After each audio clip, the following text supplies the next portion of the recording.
little over 2.5 hours ago, North Korea launched an intercontinental ballistic missile. It went higher, frankly, than any previous shot they've taken. It's a research and development effort on their part to continue building ballistic missiles that could threaten everywhere in the world. In response, the South Koreans have fired some pinpoint missiles out into the water. The bottom line is it's a continued effort to build a ballistic missile threat that endangers world peace, regional peace, and certainly the United States.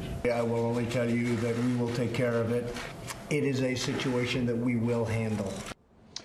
We will handle. The president here at the White House today, the North Koreans firing an intercontinental ballistic missile traveling higher and thereby farther than any other ICBM that they've been testing. It landed about, as you see here in this map, 1,000 kilometers down in the Sea of Japan. This is now the 24th missile launched in 2017, 16 missile tests, and you see the rack up of all of the missile launches and tests over recent years. Today, just moments ago, got word that President Trump spoke to Prime Minister Shinzo Abe of Japan about this launch today.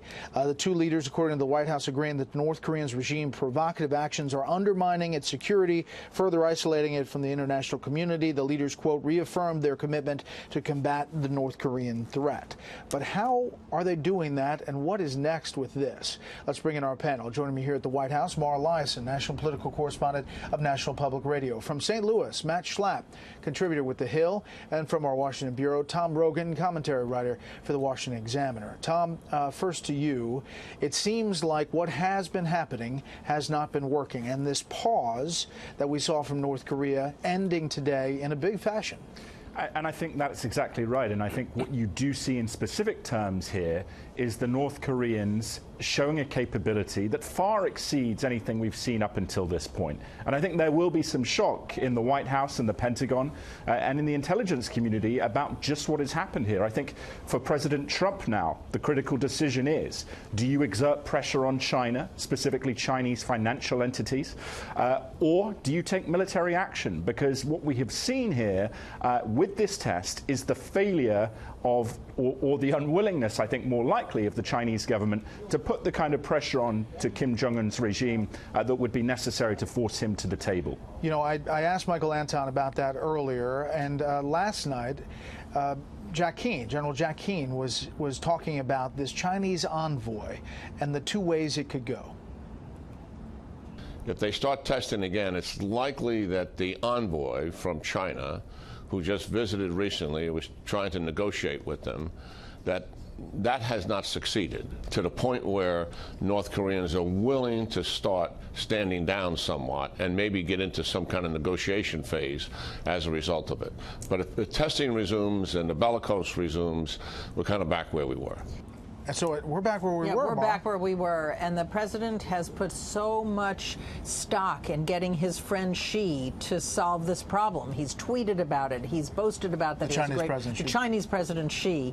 And it doesn't work. According to General Keane, the envoy went there and they started testing again. So I don't know what kind of pressure that the U.S. can put on China to get it to put pressure on North Korea if it doesn't want to. The UN Security Council meets tomorrow.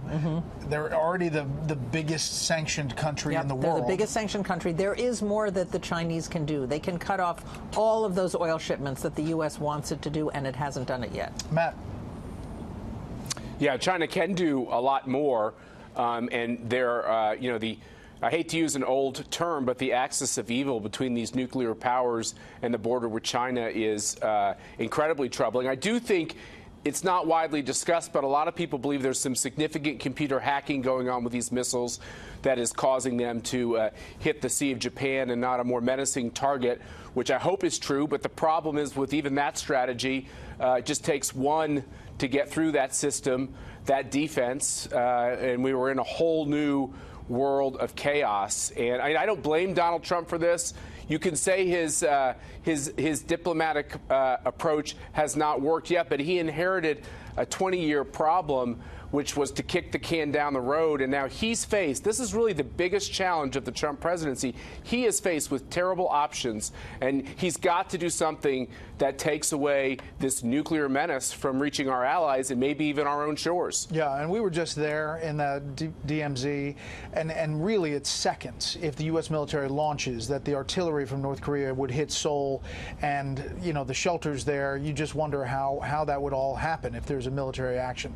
I want to talk quickly about this other big development here in Washington, and that is the Abu Khatala trial coming to an end.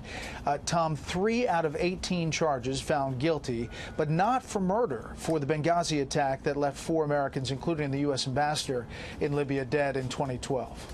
Right, and I think here you see in the clearest possible sense the repudiation, quite frankly, in my point of view, about the Obama narrative of counterterrorism, in the sense that you bring people into civilian courts and allow them to use federal criminal procedure to their own benefits, rather than employing, as President George W. Bush endorsed and President Trump, we believe, endorses, the military tribunal system. And again, I think there is a real palpable sense of anger on a lot of different parts tonight about this result and what it says in terms of the American pursuit of justice. Yeah, we haven't heard from the 13 Hours guys yet, but we did hear from Tyrone Woods' father, a statement from Charles Woods saying, "This is outrageous. It's a miscarriage of justice. Like the driver of the getaway car is just as guilty as the robber who kills the bank teller. An accessory is equally guilty of a major crime in this case, which was the murder of my son, Ty Woods. I'm very bothered by the fact the U.S. government gave constitutional rights and due process rights to a foreign national who allegedly killed Americans outside the U.S." Mara, this is the battle, the back and forth that we go through all the time about whether military tribunals or the process, the judicial process here in the U.S. is the way to go. That's right. And Donald Trump has been very clear about which he prefers. He wants military tribunals. He likes the idea of using Guantanamo. But he has some decisions now, because when terrorists commit crimes during his administration, he gets to have some control over that, including the New York City bike path. And there's another Benghazi suspect who's now in the U.S. Right. So you wonder if it changes. Presumably he'd want them tried in a different way.